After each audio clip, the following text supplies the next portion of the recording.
The unsurpassed, penetrating and perfect truth is seldom met with, even in 100,000 myriad kalpas. Now we can see and hear it. We can remember and accept it. I vow to make the Buddha's truth one with myself. Homage to the Buddha. Homage to the Dharma. Homage to the Sangha. So the second part of the Surangama Sutra starts with 12 chapters on visual awareness. Awareness, pure awareness, is another way of understanding what the Buddha mind is. What the Buddha is trying to show us is that there's a difference between what the eyes actually perceive and the awareness that is undistorted by our karma. And that's the pure awareness. So these first couple of chapters I'm going to read, it would be really helpful to read the whole thing, but just the time does not permit that.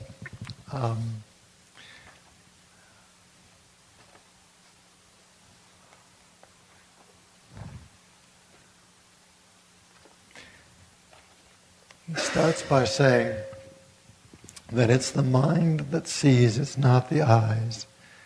And he's trying to show that a blind man will see darkness. And it's the same darkness that a sighted person would see in a completely dark room. Your ability to see is not dependent upon either the eyes or the external situation. The mind itself, this Buddha mind, the mind of pure awareness, is what sees. It's the mind that actually is aware of everything, and it's the part that doesn't die, and it doesn't move.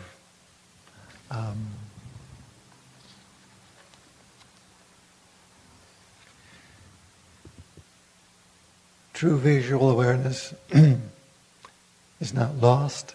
Visual awareness is not dependent upon conditions.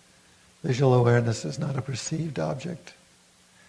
Visual awareness has neither shape nor extension. Visual awareness is both separate and not separate from objects. Visual awareness arises neither on its own or from causes. And then he makes a distinction between the essence of awareness and true visual awareness. True visual awareness being the pure awareness of the Buddha nature. And then he talks about the distortions of visual awareness based on karma. And that the visual awareness exists neither through inhering nor conjoining. It's not inherent, and it doesn't mix with something to be created. It just is. So he's trying to explain this quality of awareness that through the analogy of visual awareness. And the second chapter is about visual awareness that does not move. After his awakening, he went to the deer park, where for Ajnata Kundinya's sake and for the other 4 monks, and also for all of you at the 4 assemblies, I said that beings in their multitudes have not become arhats, nor have they become fully awakened, because they are confused by afflictions, and that are like visitors and like dust. When, in particular at that time, what in particular at that time caused the 5 of you to awaken and become sages? Then Ajnata Kundinya stood up and said respectfully to the Buddha, "Of all the elders here in the great assembly, I was the one who was given the name Ajnata, meaning the one who understands, because I came to realize what visitor and dust signify. And it was in this way that I became a sage. World-honored one, suppose a visitor stops at an inn for a night or for a meal. Once his stay is ended or the meal is finished, he packs his bags and goes on his way. He is not at leisure to remain. But if he were the innkeeper, he would not leave. by considering this example of the visitor, the one who comes and goes, and the innkeeper, the one who remains, I understood what the visitor signifies. He represents transience. Again, suppose the morning skies have cleared after a rain. Then a beam of pure light from a rising sun may shine through the crack in a door to reveal some motes of dust obscuring the air. The dust moves, but the air is still. Thus, by consideration of this example, the dust, which as it moves obscures the air, and the air which itself remains still, I understood what the dust might signify. It represents motion.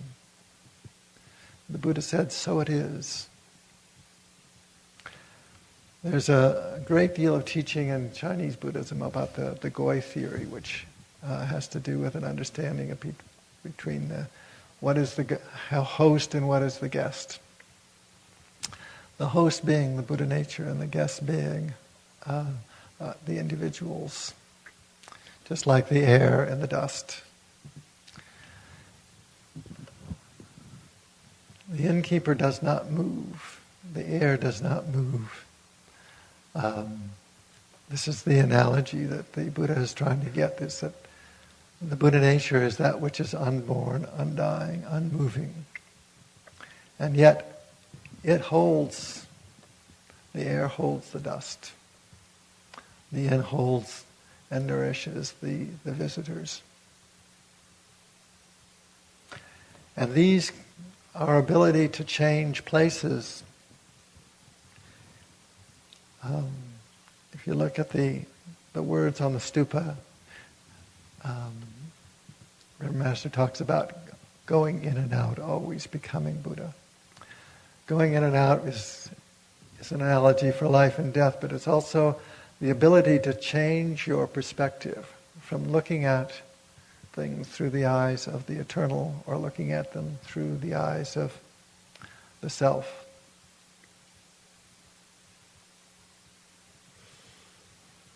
And this ability to change your perception, it's what the Goi theory is all about, because it shows dark. It shows 5 circles. One has light on the top half, dark on the bottom half. The next one shows dark on the top half, light on the bottom half. The next one shows a circle of just white. The next one shows a circle of just dark. The next one shows a circle of white with darkness in the center. And there are different, what it's talking about is there's different quality of perceiving things. When you're having a major religious experience, you might just see things just through that light. In our ordinary daily life, you might be able to see both that pure awareness and at the same time your distorted awareness by shifting your perspective. And this is what River Master talked about, translated Dogen. She used the term the kaleidoscopic mind. And a kaleidoscope is that thing that shifts and changes the design. And everything, the whole thing shifts and changes as you change your perspective on things. As you make this fine-tuning adjustment in how you look at things, you have the ability then to see things differently. So after Ashnata Kundinya talked about what caused him to become enlightened, the Buddha sends rays of light past Ananda, first on the right and then on the left, and then he asks Ananda, said, Ananda, when you glanced at the Buddha's light that moved your head to the right and left, was it in fact your head that moved, or else was it your visual awareness that moved? World honored one, it was my head that moved. The nature of my visual awareness is beyond even stillness.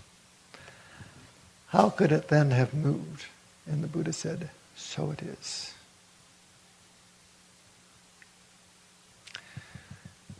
The Buddha says to everyone, all beings need to understand that whatever moves is like the dust and like the visitor and does not remain. Just now you saw that it was Ananda's head that moved while his visual awareness did not move. It was my hand that opened and closed while his awareness did not open or close. How can you take what moves to be your body and its environment, since they come into being and perish in every successive thought? You've lost track of your true nature, and instead you act out of delusion. Therefore, because you have lost touch with your mind's true nature by identifying yourself with the objects you perceive, you keep on being bound to the cycle of birth and death.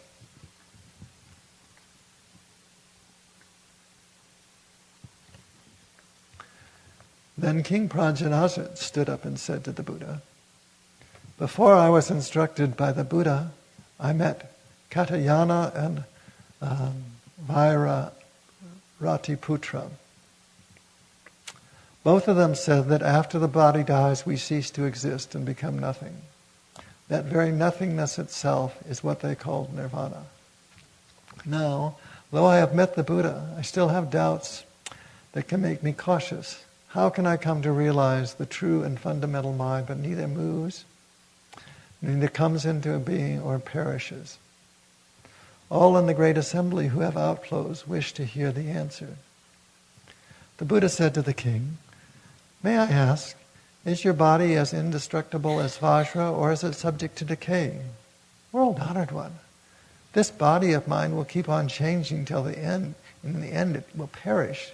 And the Buddha said, Your Majesty, you've not perished yet. How is it that you know that you will perish?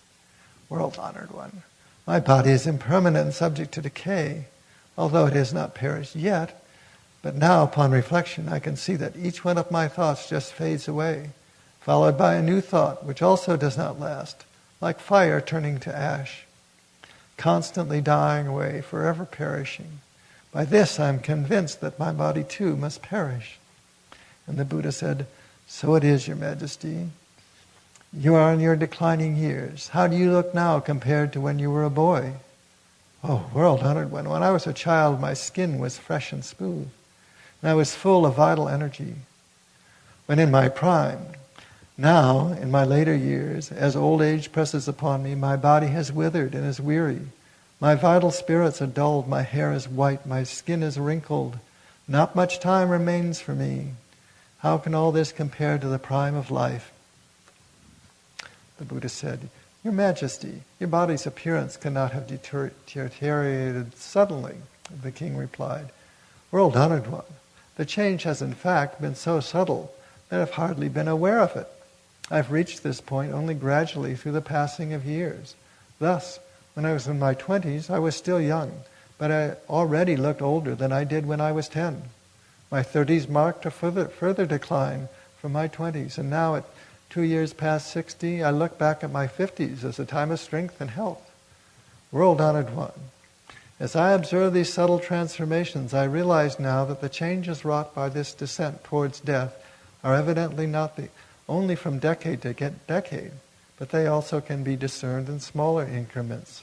Considering more closely, one can see that changes happen year by year as well as by decade. In fact, how could they happen merely year by year? Such changes happen every month. And how could they occur from month to month only? These changes happen day by day. And if one contemplates this deeply, one can see that there is ceaseless change from moment to moment in each successive thought. Thus, I can know that my body will keep on changing till it perishes. The Buddha said to the king, observing these changes, these never-ceasing transformations, you know that you must perish. But do you know also that when you perish, something in you does not perish with you?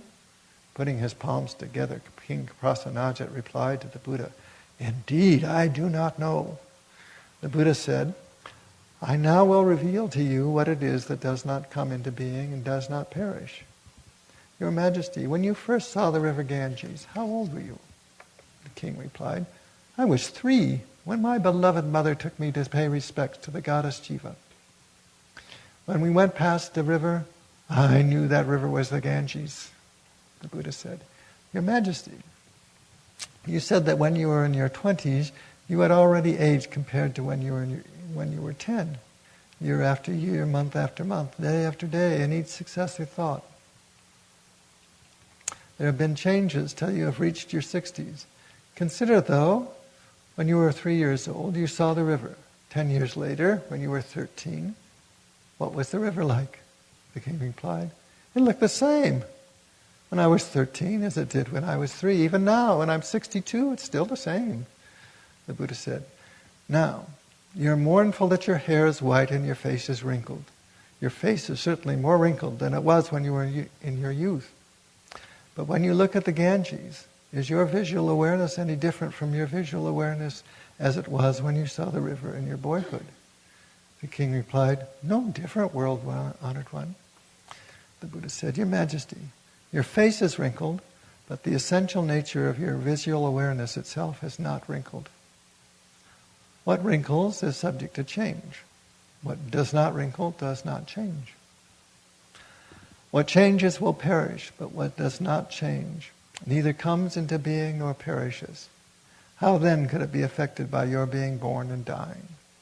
So you have no need to be concerned about what such people as Maskari Gosaliputra says. That when the body dies, you cease to exist. The king believed these words that he heard, and he understood that when we leave this body, we go on to another. He and all the others in the great assembly were elated at having gained this new understanding. It's the awareness that doesn't die.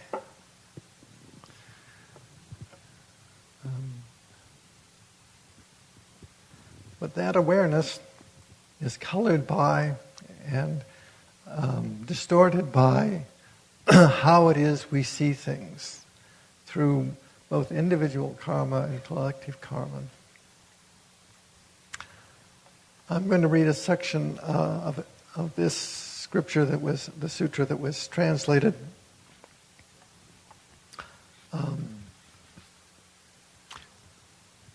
from a book called Ultimate Reality is Absolute Mind by E.A. Burt, Teachings of the Compassionate Buddha.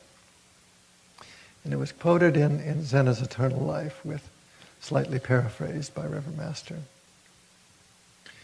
Although we exercise the power of sight through the medium of this very sight power, still, seeing does not depend upon this sight power, i.e. visual awareness. Even while seeing, we may be still at a distance from true sight, i.e. pure awareness. Nor by the exercise of sight do we necessarily exercise the power of true sight. Consider a man whose eye is afflicted with a cataract. At night, when the light of the lamp shines before him, he thinks he sees a round shadow encircling the flame, composed of the 5 colors interlacing one another.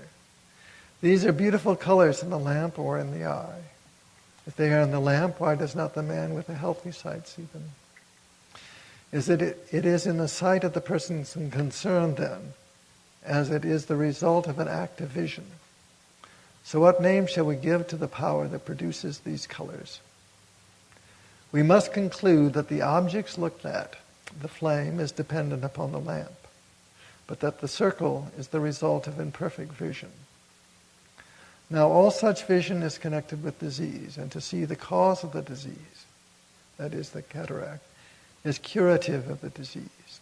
Therefore, what you and other creatures now see is the result of an original fault, as of sight of the cataract, on the true and ever-glorious powers of sight which I possess.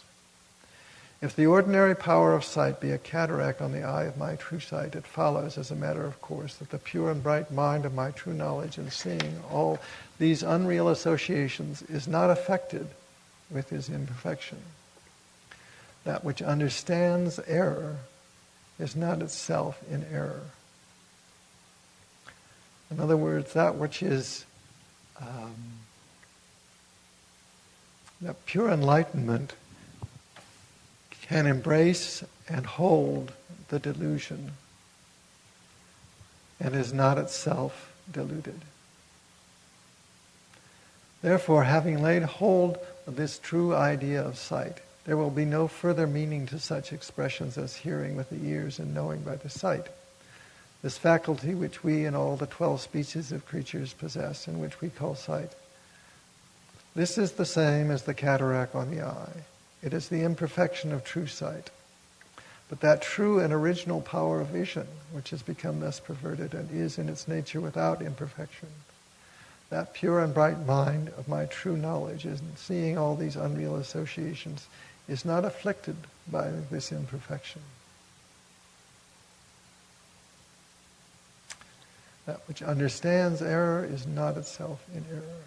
Therefore, having laid hold of this true idea of sight. Oh, excuse me, that's repeating this.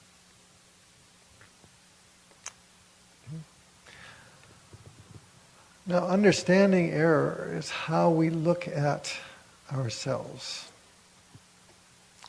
If we can look at ourselves through the eyes of compassion,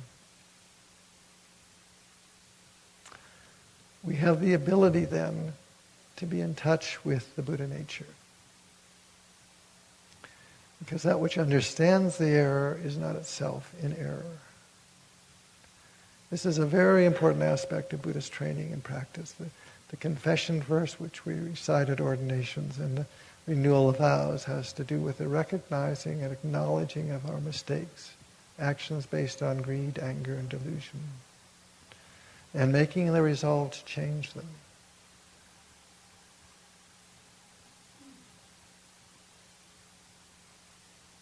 If we can look honestly at ourselves and see that the actions based on greed, anger, and all the delusions of self create suffering, it's only by recognizing how it is that we have acted in the past and seeing our errors that is essential to getting in touch with that true mind.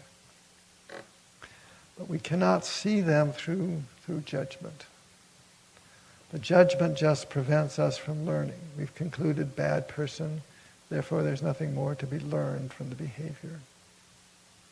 I learned this from my old horse, Socks, who bowed when I hit him on the shoulder because I was standing on my foot. And I got angry.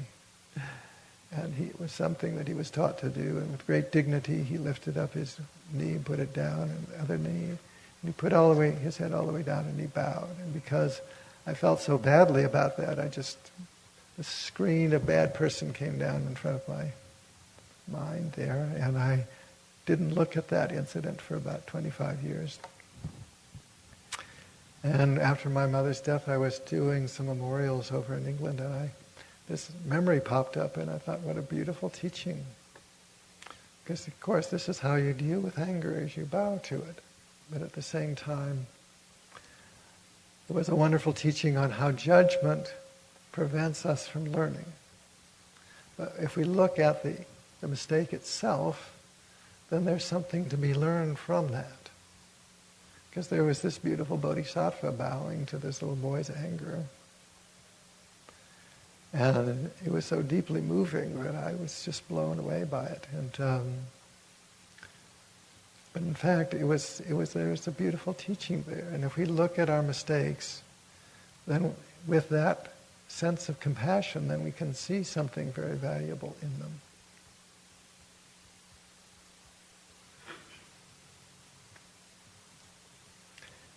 If we look with compassion and see where and how we get attracted to desires, or what it is that causes anger to arise, or how our likes and our dislikes make it difficult to accept things as they truly are, then we are in a position to learn, and we will be motivated to change our behavior. It's like saying that eating too much or drinking alcohol or using tobacco or whatever it is that is our current form of addiction causes us to suffer, then we have to see that it's uncomfortable to do that, and we have to make the resolve to change. Do I look at the food and ask myself, how much is enough? What do I actually need? Or am I dazzled by the senses and willing to eat more than I need?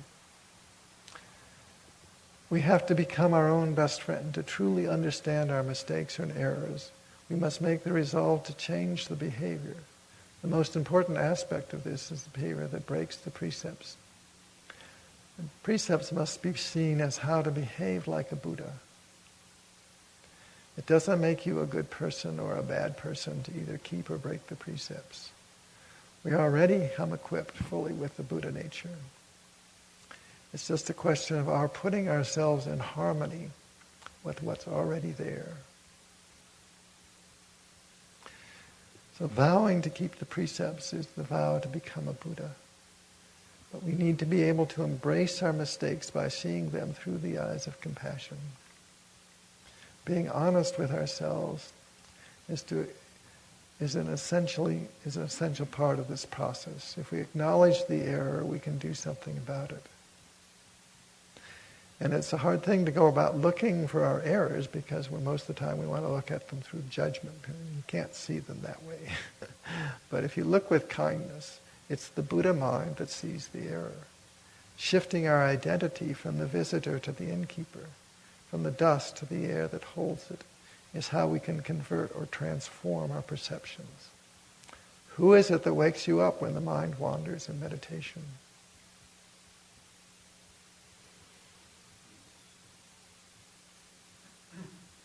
When we see something that creates suffering, we have the ability to choose to act or think differently. This is where true freedom lies in spiritual practice.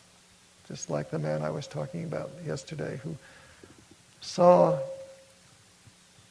this emotional despair arising in his mind and realized what it was and realized that he could join that or he could just let it go. He could just be mindfully aware of that. And in shifting his position to that position of mindfulness, he could look at that and not join it. Didn't mean that he didn't feel the same thing. But there's a difference between pain and suffering. The pain is simply pure sensation. The suffering is the not wanting it to be there. The thing that got my attention to start meditating, even though I read about Buddhism for 10 years, was a car accident where I was lying there in the hospital waiting for them to take the glass out of my face and thought, well, the only thing to do here is just be still. Don't touch your face, don't blink, don't move, just be still. And after a while of just being still, I fell into this place where I was there and the pain was there, but it didn't hurt anymore. It was just sensation. And because I wasn't in touch with that most of the time, I realized that maybe I should start meditating. And sometimes, the master used to say, well, sometimes you need to give the donkey a 2x4 between the forehead, between the ears, to get his attention. And I was the donkey who needed the 2x4. And these things, by just being still with those things that are painful and difficult, just being mindful of being fully present, we seek refuge in the Buddha. That stillness is the place where we can find that place of refuge. And we have this ability to act differently.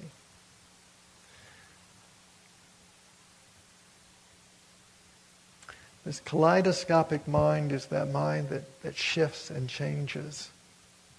I wonder if they did have kaleidoscopes in Japan in the 13th century. It might have been Reverend Master Jiyo's translation. This is the mind that is fluid and changing. And this is the mind that we have to use in dealing with our suffering. If you can be there in the midst of something that is difficult or unpleasant, and realize, well, there may be another way of looking at this. That's when you can get in touch with that aspect of the visual awareness that is not distorted by self.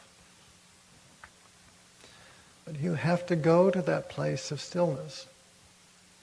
You have to ask the question, what can I learn from this situation? How can I benefit from this uncomfortable reality?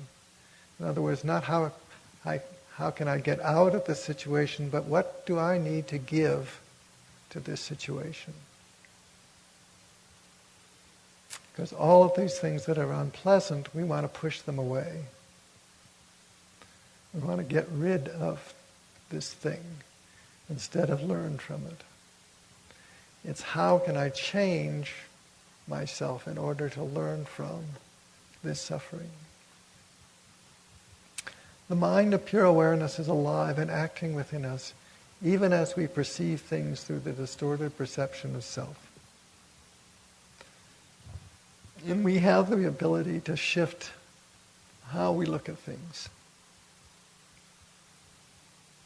The only way to convert suffering into compassion and wisdom is to study how it is that we create that suffering for ourselves. It is not created by external circumstances.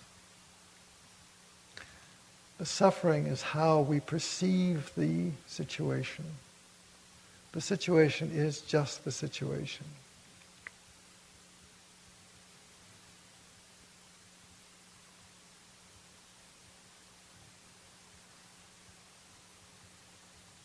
I was having a conversation with somebody the other day who was saying that when there's a stronger the emotion, the less likely you actually see the situation.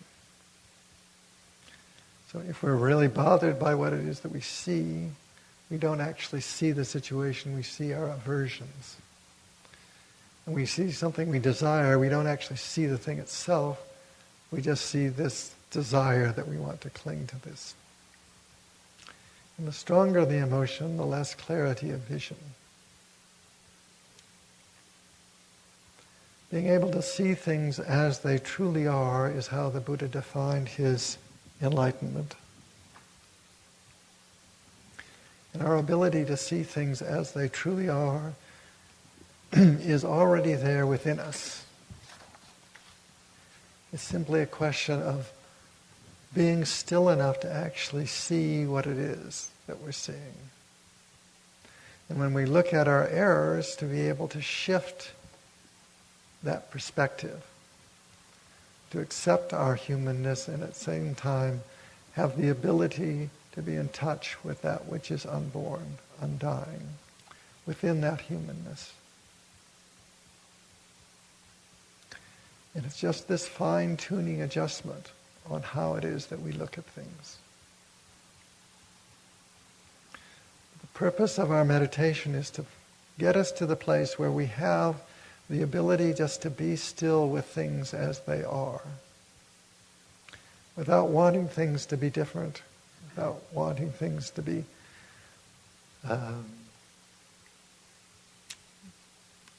anything but just as they are. That perfection lies within the reality. With the ideal comes the actual. With the actual comes the ideal. We're presented every moment with the reality of this pure awareness. And it's only when we can see how it is that we distort that can we actually change. But our ability to shift our perception, our ability to see things differently, comes out of the quality of the stillness that we bring to these things. The meditation and the keeping of the precepts and the arising of the wisdom that comes from doing that, they all feed on one another.